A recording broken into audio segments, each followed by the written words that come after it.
السلام علیکم۔ آج آپ صلی اللہ علیہ وآلہ وسلم کی حدیث پاک جو ہے وہ بیان کروں گا۔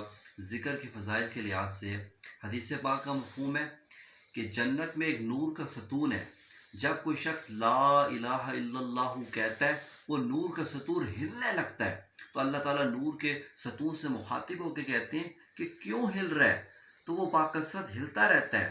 نور کا ستون کو اللہ تعالیٰ بولنے کی طاقت دیتے ہیں، تو وہ کہتا ہے کہ جس شخص نے ابھی لا الہ الا اللہ کہا ہے، آپ نے اب تک اس کی مغفرت اور بخشش نہیں کی، تو اللہ تعالیٰ کہتے ہیں گواہ رہنا، میں شخص نے لا الہ الا اللہ کہا ہے، میں نے اس کی مغفرت اور بخشش کر دی۔ پھر نور کا ستون جو ہے وہ اپنی اصلی حالت میں، اپنی اصلی جو اس کی حالت ہے اس میں وہ آ جاتا ہے اور پرسکون ہو جاتا ہے۔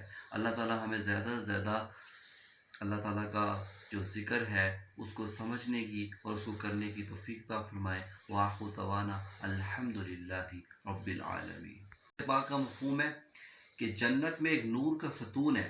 جب کوئی شخص لا الہ الا اللہ کہتا ہے وہ نور کا ستون ہلنے لگتا ہے، تو اللہ تعالیٰ نور کے ستون سے مخاطب ہو کے کہتے ہیں کہ کیوں ہل رہا ہے، تو وہ باکثرت ہلتا رہتا ہے۔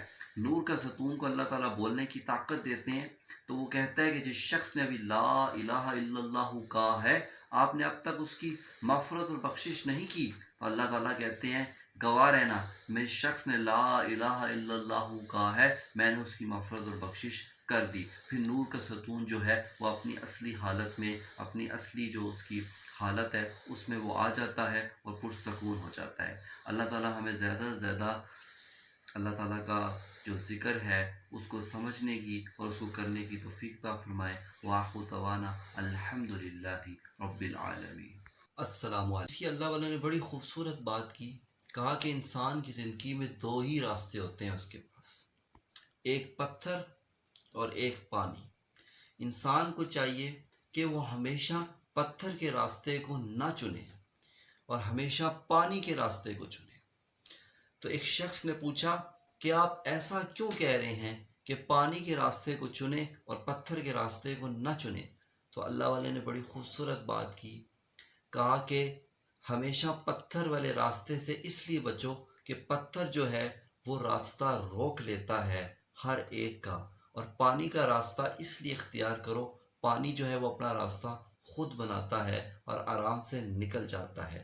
یعنی اس بات سے ہمیں اللہ والوں نے اس بات کی نصیحت کی ہے کہ ہمیشہ زندگی میں حالات جتنے بھی مشکل ہوں، لوگوں کی گردنیں کاٹ کر، لوگوں کو استعمال کر کے آگے نہ بڑھیں، بلکہ اپنی محنت سے، اپنی لگن سے راستہ جو ہے وہ خود بنائیں اور صحیح محنت والے راستے سے اپنی کامیابی کی جو ایک دوڑ ہے اس سے اپنی منزل کو پائیں، تاکہ آپ معاشرے میں ایک باعزت مقام جو ہے وہ حاصل کر سکیں۔ اور پتھر کی مثال اس لیے دی اللہ والوں نے کہ پتھر جو ہے وہ لوگوں کا راستہ بھی روک لیتا ہے، تو گویا پتھر والے راستے پہ نہ چلیے، لوگوں کو تکلیف مت دیں، لوگوں کا راستہ نہ روکیں۔ یہ وہ تمام چیزیں ہیں کہ جس سے انسان کا کردار بھی خراب ہوتا ہے اور اس کے آخرت کے جو مراحل ہیں ان میں بھی انسان کو کافی نقصان ہوتا ہے۔ اللہ تعالیٰ ہمیں صحیح اور اچھی باتوں پر عمل کرنے کی توفیق عطا فرمائے۔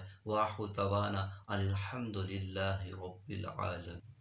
حضرت علی کرم اللہ وجہہ کا بڑا خوبصورت قول ہے، کہا کہ زندگی کی اصل خوبصورتی یہ نہیں کہ آپ کتنے خوش ہو، بلکہ زندگی کی اصل خوبصورتی یہ ہے کہ آپ کی وجہ سے کتنے لوگ خوش ہیں۔